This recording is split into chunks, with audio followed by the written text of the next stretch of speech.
Саламатсыздарбы, сиздер менен Мирлан Батырханов. Сиз эмнеге лидерсиз жана эмнеге лидер эмессиз? Ушул жөнүндө сүйлөшүп кетели. Лидерлик баскычтары жөнүндө жана лидерлик бул тубасабы, жанда эмес, ошону билип кетет экенбиз жана лидерлик эмнеден башталат? Ошол темалар жөнүндө сүйлөшүп кетебиз. Дегиле лидерликти түшүнүүгө аракет кылат экенбиз. Сабактын пайдасы. Бул сабактын натыйжасында сиз көптөгөн адамдар үчүн үлгү боло аласыз жана сиздин ичиңизде катылган лидерлик потенциалды ойгото алат экенсиз. Ошого жана көптөгөн подсказкаларды ала алат экенсиз. Өзүңүздү лидер катары өнүктүрө аласыз жана группаңызды оңой жетелей аласыз. Ушунун натыйжасында ошондой эле күчтүү команда группа түзө аласыз жана чоң бизнестерди күчтүү бизнес системаны кура аласыз. Эсиңизде болсо, биз бай адамдардын сырлары экинчи бөлүгүндө бизнес система курам деген адам сөзсүз түрдө лидерликке үйрөнүү керек жана лидерликти өстүрүү керек деп айтканбыз. Ал эми башка кесиптерде бул кошумча. Бирок бизнес системанын ээси болом деген адамда сөзсүз лидерлик жөндөмү өнүккөн болуш керек экен. Адамдарыңызга өсүүгө жардам бере аласыз. Бул дагы эң чоң натыйжалардын бири. Эми лидер бул ким экен? Ушуну көрүп кетели, ушуну сүйлөшүп кетели. Лидер бул ким? Көпчүлүк учурда адамдардын оюнча бул башкаларды башкарган адам. Кээ бир адамдар айтат, атактуу адамдар. Кээ бир адамдар айтат, биринчи болгон адам, бардык нерседе биринчи болгон эң кыйын адам дейт, Кимдир бирөөсү айтат, башкаларга таасир эте билген адам. Өзү кыйын болбошу мүмкүн, бирок башкаларга таасир эте билет. Баары баш ийген адам, эл колдогон адам деш мүмкүн лидер. Бул көбүнчө саясатта. Көбүнчө бизде лидер дегенде саясат эстетишет. Ал эми бизнестеги лидер келсең көбүнчө айта алышпайт. Же ушул мисалдарды келтирип кетишет. Лидер бул тубаса болобу, же лидер болбаса болобу? Ушул жөнүндө сүйлөшүп кетели. Бир ойлонуп көрөлүчү, эстеп көрөлүчү, мына мектеп учурда кимдир бирөө досторубуздун арасында лидер болгон, Бирок кийин мектепти бүткөндөн кийин университетте же иштеп жүргөндө карап көрсөк, ал лидер болбой алган учурлар болуп турат көп эле. Тескерисинче мектепте лидер болбой жүрүп, кийин университетте лидер болуп калган, же кандайдыр бир тармакта лидер болуп калган, же өзүнүн ишинде, кесибинде лидер болуп калган адамдарды да көрүп жүрөбүз. Ошондой эле мына ошол эле мектепте же ошол эле университетте отуруш уюштурууда лидер болгондор бар, бирок окууда же иште лидер эместер бар. Тескерисинче мына иште лидерлер бар, бирок отуруш уюштурууда, отуруштарда, тусовкаларда анча лидер эместер да бар. Байкасаңыз керек, Окуу иштерин же иш боюнча иштерди уюштурууда жакшы адамдар бар, бирок тусовка боюнча начар. Мен мисалы тусовкадын бирмин. Тусовка уюштуруу боюнча мен начармын, тусовкада да лидер эмесмин десем болот. Бирок жумушка келгенде, ишке келгенде мен лидермин десек болот. Мен ошол тармакта көбүрөөк мен үчүн бул нерсе башкы ролду ойногон үчүн, мен буга көп көңүл бурган үчүн мен ошол тармакта лидермин десем болот экен. Ошол себептен лидерликти өнүктүргөн болушум керек.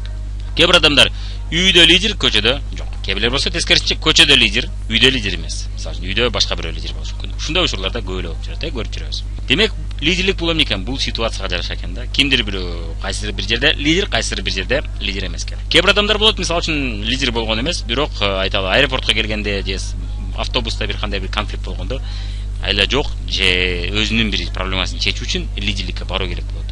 Кимдир бирөө мисалы үчүн башка жерлерде лидер эмес, бирок домкомдукту өзүнө алган болушу мүмкүн. Себеби дегенде өзүнүн проблемасын кошо чечүү үчүн ушул домкомдукту алган учурларда болушу мүмкүн. Лидер бул ким?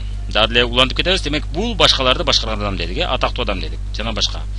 Бирок чынында бул башкаларга таасир эте билген адам деп атабыз. Баары баш ийген, эл колдогон адам деп атабыз. Бул гана эмес экен.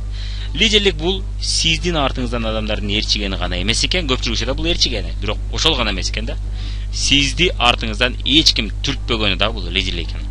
Мына лидерлик ушудан башталат экен. Эгерде сизди эч ким түртпөстөн, сиз өзүңүз башкарышты үйрөнүп алсаңыз, анда сиз лидер боло баштайт экенсиз. Лидерлик бул кандай сапаттар дегенде көбүнчө бул акылдуу болуш керек, лидер деген айкөлүү болуш керек, мээнеткеч болуш керек, чынчыл болуш керек, адилеттүү болуш керек, жакшы сүйлөгөн болуш керек, уга билген болуш керек, ишине так болуш керек деп айтышат, Чынында бул лидерликке эч кандай тиешеси жок экен. Албетте лидер ушундай сапаттарга ээ болсо бул жакшы. Бирок лидер ушулардын бирөөсүнө да ээ болбой туруп лидер болсо да болот экен. Лидерлик бул жоопкерчилик. Лидер жоопкерчиликтүү болуш керек экен. Лидер адам же өзүнүн алдында жоопкерчилик алыш керек экен, же башкалардын алдында жоопкерчилик алыш керек экен. Бул уровень лидерства деп коет. Мына өзүнүн баскычтары жана өзүнүн деңгээлдери бар экен. Биринчи деңгээл бул өзүбүзгө жоопкерчилик алгандан кийин биз башкаларга дагы ала алат экенбиз. Кээ бирлер тескерисинче болот. Өзүнө анча жоопкерчилик албайт, бирок башкаларга жоопкерчилик алган адамдар да болот. Бирок көпчүлүк учурда биринчи тепкичтен башталат экен. Мына көрдүк, жоопкерчилик. Эми лидерлик баскычтары, тепкичтерин көрүп кетели. Өзүңүз үчүн лидер. Мына биринчи баскыч, мына биздин бизнесте, мисалы үчүн фабрик бизнесинде биз сиз келгенде өзүңүз үчүн лидер болушту үйрөнүшүңүз керек экен. Биринчи консультант болуп, сиздин адамдарыңыз болбойт, группаңыз жок болот. Өзүңүз нөлдөн баштайсыз. Анан группаңыз пайда болот, группаңыз пайда болгондо башкалар үчүн лидер боло баштайт экенсиз. Бирок ар бир баскычтын ой жүгүртүүсү жана кызматы ар башка экен. Ар бир баскычта сиз башка функцияларда, кызматтарды аткара баштайт экенсиз.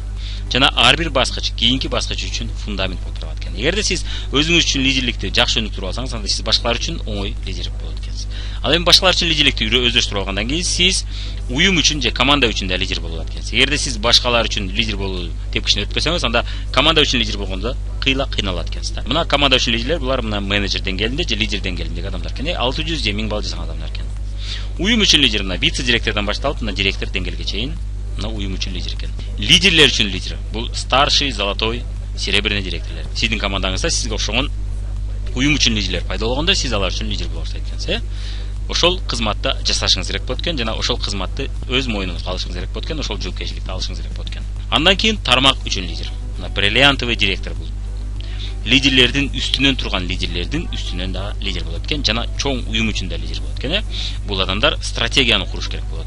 Ошол чоң жүздөгөн, миңдеген адамдардан турган группаны бир туура жолго багыттоонун үстүнөн иштеш керек болот экен дагы, жана ошол группаны туура жакка жетелөөнү үйрөнүш керек болот экен, ошонун үстүнөн иштейт экен. Өзүнүн гана 10 чакты же 20 чакты адамдын жаңы командасын карап отура бербестен, лидерлердин үстүнөн дагы көп стратегия, көп ишти жасоо керек болот экен. Фаберлик үчүн лидерлер, мына международный директор, национальный директор дегендер мына фаберлик үчүн лидер. Бул адамдарга бир гана өзүнүн структурасы эмес, башка структуралардагы ориентир алышат экен, жана алар башка лидерлерди дагы уюштуруу кызматын мойнуна алыш керек болот экен да. Мисалы үчүн көптөгөн бриллиантовый жана рубин, золотой директорлор менен бирге чоң мааракелерди уюштурууну өз мойнуна ошол жоопкерчиликти алыш керек болот экен, жана бул адамдар көпчүлүк адамдарга үлгү болуп бериш керек болот экен. Индустрия үчүн, тармак үчүн лидерлер бар. Бул мисалы үчүн бир гана фаберлик компаниясы эмес, көптөгөн компаниялар үчүн ориентир, көптөгөн компаниялар үчүн үлгү, көптөгөн компаниялар үчүн мисал жана легенда болгон адамдар экен. Булар 50 миң, 100 миң доллар тапкан адамдар. Ошолордун бири Станислав Санников, Нурия Ахметова болушу мүмкүн, Алексей Севрук болушу мүмкүн. Көптөгөн компаниялардын чоң, күчтүү чек номер 1-ге кирген адамдар экен да. Бул көбүнчө мына компаниянын эң бир күчтүү айда калган адамдардын бири болот экен да көпчүлүк учурда. Ушул баскычтарды өтүп отуруп, мына өзүңүздүн жашооңузду финансылык эркиндикке алып келсеңиз болот экен. Кимдир бирөө уюм үчүн лидер бойдон кала берет, кимдир бирөө болсо лидерлер үчүн лидер болуп кала берет, кимдир бирөө тармак үчүн лидерге чейин өсүп жетет, кимдир бирөө фаберлик үчүн лидер деңгээлге өсүп чыгат экен. Ал эми кимдир бирөө болсо башкалар үчүн лидерлик бойдон кала берет экен. Бул эми ар ким өзү чечет, ар ким ар кандай өзүнө масштаб планканы алып алып ошонун үстүнө иштейт экен. Бирок биз уюм үчүн лидер болуу үчүн сөзсүз түрдө башкалар үчүн лидерликти үйрөнүп, ошону өздөштүрүп алышыбыз керек экен. Ошондо гана биз уюм үчүн күчтүү лидер болот экенбиз, жана ошол лидерликти кармап калат экенбиз, жана өз группабызды, структурабызды чачылып кетпөйдөн сактап, аны тескерисинче өсүүгө алып барат экенбиз. Эми биринчи баскычтан баштап үйрөнө баштайлы, өзүңүз үчүн лидер болууну үйрөнүп кетиңиз. Консультант өзүңүздү башкара билүүгө үйрөнүңүз. Жана ички лидерликти өнүктүрүүнүн үстүнөн иштеп кетет экенбиз. Лидерлик бул позиция, бул көз караш, бул ой жүгүртүү деп Гандапас өзүнүн бир сабактарынын биринде айтат. Бул эң сонун аныктама. Лидерлик бул жөндөмдөр эмес экен, бул кандай бир сапаттар эмес экен, бул тубаса сезимдер эмес экен, бул позиция. Сиз 50 жыл жашап жүрүп, 50 чыкканыңызда ушул лидерлик позицияны алышыңыз мүмкүн экен. Же болбосо өмүр бою албашыңыз да мүмкүн. Же болбосо 15 жашыңызда уже лидерлик позицияны өзүңүздүн колуңузга алып, ошол позицияда жашай башташыңыз мүмкүн экен. Бул сиздин колуңузда экен көпчүлүк учурда. Кайсы позицияны тандасаңыз, ошол позицияда. Лидерлик эмес позицияны тандасаң да сиз лидер эмес болуп жүрө берет экенсиз. Лидерлик позицияга качан мен лидер болом деген позицияга өтсөңүз, ошол позицияда өсө баштайт. Бул эмнеден башталат экен? Лидерлик позиция бул эмне экен, ошону сүйлөшүп кетели. Бул башкаларды күнөөлөбөй өзүбүзгө жоопкерчиликти алуу. Көпчүлүк адам мына биздин жашообуз болбой калды, же бизнесибиз болбой калды, же ишибиз алга кетпей калды, же биз ойлогон акчаны таппай калдык, жашообуз бактысыз болуп калды жана башка дегенде эмнени издешет? Ким күнөөлүү деген суроо жооп алышты аракет кылышат. Бирок ага жооп берип атканда менен башка деген жооп болот көбүнчө. Депутаттар, президенттер, чиновниктер күнөөлөгөн адамдар толтура. Мына биздин Кыргызстандын экономикасы эмне өнүкпөй атат, ушу депутаттар иштебей атат, президент иштебей атат, чиновниктер иштебей атат, уурдап атат деген сөздөрдү айтышат. Ошол адамдарга мен сен өзүң биздин экономиканы өнүктүрүш үчүн эмне жасадың? Өзүңдүн жашооңдун экономикасын өзгөртүш үчүн эмне жасадың дегенде эч кандай жооп айта алышпайт. Менин жашоомду алар жасаш керек дегендей позиция менен жашайт. Ал адам лидер боло албайт. Ата-энем, мен ата-энем мына бай болбой калды, же мен ата-энем мага билим бере албай калды, ошол себептен мен ушул жашоого келип калдым дегендер бар. Бирок ошол эле учурда канчалаган жогорку билими жок адамдар ийгиликке жетип атышат. Балдарыбыз көп, мына биздин балдарыбыз көп, 4-5 бала муну жайгаштырып, мунун баарын багып, ошонун баарын чоңойткуча канча акчаларыбыз кетип калды. Эгер ошолор балабыз көп болбогондо биз дагы топтой алат элек, тиги эки балаларга окшоп деген сөз айткандар бар. Бирок эң бир сонун сөздөрдүн бири, бир миллионерлердин бири айткан экен: "Не оправдывайтесь с детьми, балаңызды себеп кылбаңыз, балдарыңызды." Көп балалардын арасында дагы бай, ийгиликтүү жашагандар толтура. Аз балалардын арасында дагы ошондойлор толтура. Бул баланын санына карабайт. Тескерисинче буга плюс катарда карасак болот экен. Балдарыбыз көбөйгөн сайын биздин үйүбүздөгү ишибиз жеңилдейт экен чынында. Ал эми баласы жоктор болсо ошол иштин баарын өзү кылыш керек. Ижем тайкем деп күнөөлөгөндөр болот. Достор, мына менин досторум андай эмес, мен эч кимден үйрөнө албадым, менин досторумдун арасында ийгиликтөр жок. Ошол себептен ушуга келдим дегендер да болот. Бул туура эле. Бирок досторду күнөөлөш керек. Сиз досторду тандаган сизсиз. Досторуңузду өзгөртүп алыш бул сиздин колуңузда экен. Шаар, мамлекет, мен ушул шаарда туулуп калдым. Бул жерде эл аз, бул жерде экономика начар. Эгерде мен Бишкекте төлөгөндө, же мен Москвада, Россияда төлөгөндө мен башкача жашайт элем дегендер болот. Бул шаарга, мамлекетке да карабайт экен. Ошол Африкада дагы ийгиликтүү адамдар бар, Орто Азияда да бар, Россияда да бар. Ошол эле бомж жана башкалар Россияда дагы, Европада да бар экен. Бул шаарга, мамлекетке карабайт экен. Бул биздин позицияга карайт экен.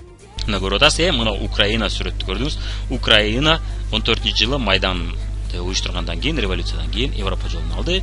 Бирок Россия менен мамилеси өтө начар болуп кеткен үчүн көптөгөн Россияга багытталган өндүрүштөр кыйрап калды, экономикасы төмөн болуп кетти, элдин жашоосу кыйла төмөндөп кетти, жана Украинанын өзүндө тынбай граждандык согуш болуп турат, Россия менен мамилесин бузгандыгы үчүн. Жана Крым болсо референдум жардамы менен Россия кошулуп алды.